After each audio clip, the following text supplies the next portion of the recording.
পুজোপদ আচার্যদেবের অমৃত কথা শুনুন আপনারা। তো আমরা প্রত্যেকটা উপযোজনা কেন্দ্রকে এইরকম করে বিন্যাস করতে পারি, ছোট্ট ছোট করে প্রত্যেকটা জায়গায়। এইভাবে বিন্যস্ত যদি করা যায় তাহলে আমরা প্রত্যেকটা জিনিসকে একটা স্ট্রাকচারে নিয়ে আসতে পারবো। তখনই বলা সম্ভব হবে আমার পরিবারের 4 জন নয় 5 জন সদস্য, কারণ আমার ঘরে তো ঠাকুর আছেন। তাই ঠাকুর এবং আমরা 4 জন। সদস্য কয়জন? আমরা 6 জন, ঠাকুর আর আমরা 5 জন। সদস্য কয়জন? 9 জন, ঠাকুর আর আমরা 8 জন। এরকম করে বলতে পারি। তাহলে ঠাকুরকে আমার পরিবারের সদস্য করি আগে। ঠাকুর কিন্তু আমার থেকে বিচ্ছিন্ন হতে চাননি, কখনোই বিচ্ছিন্ন হয়ে যেতে চাননি। আমরাই পুজো টুজো করে লগি দিয়ে ঠেলে ঠেলে আকাশে ভগবান করে দিচ্ছি। একদমই না, একদম নাংলা আমাদের মতনই মানুষ, জীবন যেভাবে চলে সেইভাবেই চলেছেন। বেশি আনুষ্ঠানিকতার দরকার নেই, একদম ভালোবাসি। যেরকম আমি আমার বউ কাচ্চাকে ভালোবাসি, বাবা মাকে ভালোবাসি, আমার পরিবারের মানুষদের ভালোবাসি, সেরকম করে ঠাকুরকে নিছক আনন্দের সাথে ভালোবাসতে হয়, আনুষ্ঠানিক নয়। ঠিক আছে? আচ্ছা, এখানে অনেক সৎসঙ্গগুলো হয়। সৎসঙ্গগুলোতে আমি একটা আগ্রহ করেছিলাম, যেখানে উপযোজনা কেন্দ্রগুলো আছে সেখানে বহু মানুষ থাকেন। আমি একটা ঘটনা বলি। দেওঘরে দীক্ষা দিবস আমার সন্তান তুল্য যারা, তারা ঠিক করলো যে প্রত্যেক পরিবার থেকে বলবো 1 জন করে 4 জন করে নিয়ে আসছে। তো একজন ফেল করলো। যখন ফেল করলো, বললো আপনি এবার দীক্ষা দিবসের লোক নিয়ে আসতে পারেননি, এবার রবিবারে যে ঠাকুর বাড়িতে সৎসঙ্গ হবে তাতে আপনাকে ঠাকুরের কথা বলতে হবে মাইকে দাঁড়িয়ে। সেই চেয়ারের তলে ঢুকে গেছে, আমার ভাইদের সাথে পড়তো। আর আমার ছেলে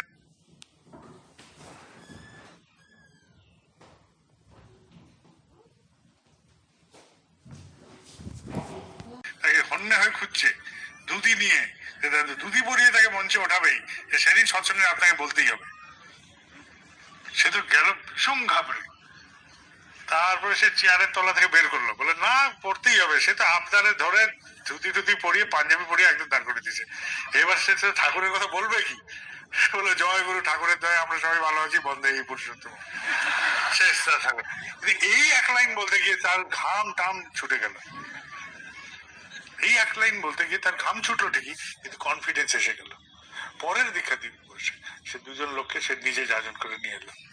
তাহলে আমি বলি যে প্রত্যেকটা মানুষ, আমরা যে যেখানে আছি, যে যেখানে থাকি, তাকে যদি বলানো একবার যায় তাহলে কিন্তু তার একটা কনফিডেন্স এসে যায়। কত সৎসঙ্গ হয় আমাদের আশেপাশে আনাচে কানাচে, বা কখনো যাজনের সময় বলো ভাই বলো তো যাজন করো, তুমি বলো তো, তুমি ঠাকুরের কথা বলো তো।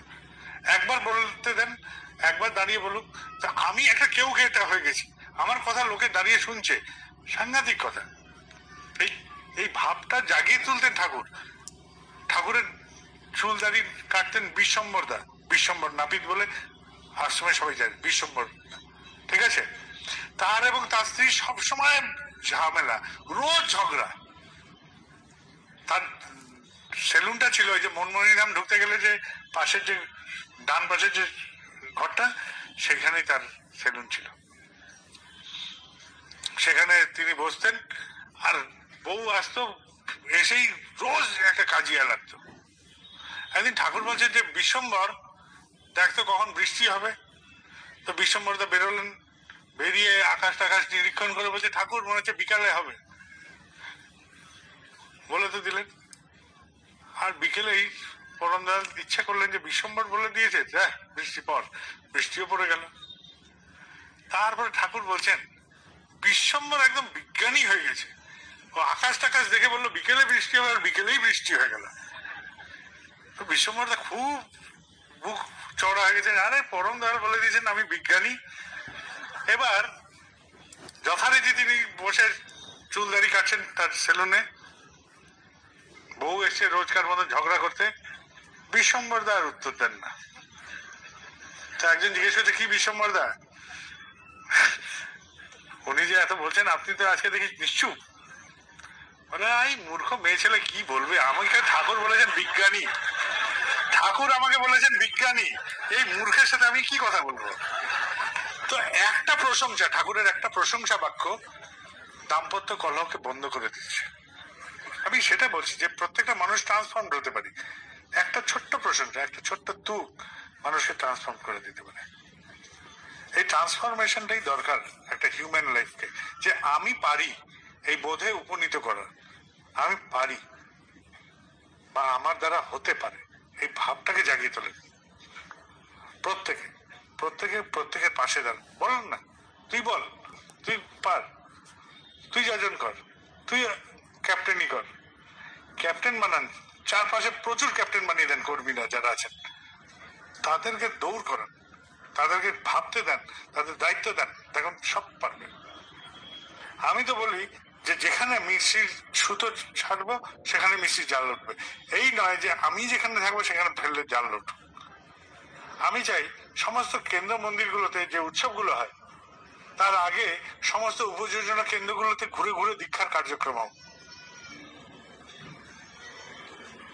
বীজপুর এখানে সামনে আমাদের 24 পরগনার মধ্যে পড়ে, গত বছর তাদের সেখানে বিশাল একটা উৎসবের আয়োজন করেছিল এবং 3600-র উপর দীক্ষা হয়েছিল, 3600 দীক্ষা। এই বছর দীক্ষার জন্য এত হইচই নেই, এবার 4800 অতিক্রম করে তারা এসছে আমার কাছে, প্রায় 5000 দীক্ষা। গতবার অনেক চেষ্টা করে 3600, এবার বিনা চেষ্টায় খালি ঘুরে ঘুরে দীক্ষা দিয়ে 4800। এবার দীক্ষা মাঠে হয়নি, বাড়ি বাড়ি পাড়ায় পাড়ায় ঘরে ঘরে ঘুরে ঘুরে দীক্ষাগুলো হয়েছে। 3600, 4800। আমি জিজ্ঞেস করলাম খরচ কিরকম হলো, গতবার প্রায় 60-70 হাজার টাকা এই লোকগুলোকে নিয়ে আসা, যাওয়া, পৌঁছে দেওয়া, বাহন করা, ব্যবস্থা করা। আমি বললাম এবার 4800 দীক্ষা তো তারা বেশি হওয়ার কথা, মানে 14-15 হাজার। কেননা কর্মীরা সবাই ঘুরে ঘুরছেন, ঘরে ঘরে, দুয়ারে দুয়ারে, সব জায়গায় দলে দলে ঘুরেছেন। দীক্ষার সংখ্যা বেশি হয়েছে, দীক্ষার চাপ বেশি পড়েনি, খরচও কম হয়েছে। তা আমরা প্রত্যেকে এরকম করতে পারি যে প্রত্যেকে ছোট ছোট ছোট ছোট করে এরকম করে একটা করে আমাদের উপযোজনা কেন্দ্রে, যে আমরা এখানে 8খানা পরিবার আছি, 8খানা পরিবার 8 জনকে যাজন করি।